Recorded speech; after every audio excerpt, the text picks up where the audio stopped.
నమస్కారం. పశ్చిమ గోదావరి జిల్లా జంగారెడ్డిగూడెం గురువాయిగూడెం గ్రామంలో శ్రీ మధ్య ఆంజనేయ స్వామి గురించి చెప్పుకుందాం. ఈయన స్వయంభూ.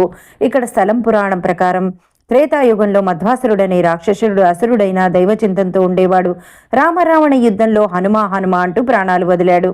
మరలా ద్వాపర యుగంలో కురుక్షేత్ర సంగ్రామంలో అర్జునుడి రథపతాకంపై ఆంజనేయుణ్ణి చూసి యుద్ధం వదిలి ఆత్మత్యాగం చేశాడు. మళ్ళీ కలియుగంలో జన్మించి తపస్సు చేసుకుంటూ వృద్ధుడయ్యి ఎర్రకాల్వ సమీపంలో కుటీరం ఏర్పరచుకొని తపమాచరిస్తూ ఉండగా స్నానమాచరించడానికి కూడా వెళ్ళలేక అడుగులు తడబడుతూ ఉంటే ఒక కోతి అతనికి సహాయంగా వచ్చి సాయం చేయసాగింది. రోజు ఒక పండు కూడా అతనికి ఇచ్చేది. అతను ఎవరా అని అంతర్ముఖుడై గ్రహించి వచ్చింది స్వామి అని గ్రహించి ఆయన్ని శరణు వేడాడు. స్వామి కరుణించి ఆయన్ని మధ్య చెట్టుగా ఉండమని చెప్పి ఆ తొర్రలో ఆంజనేయ స్వామి వెలిశారు. ఈయన చాలా కృపగల స్వామి. ఓం జై వీరాంజనేయ.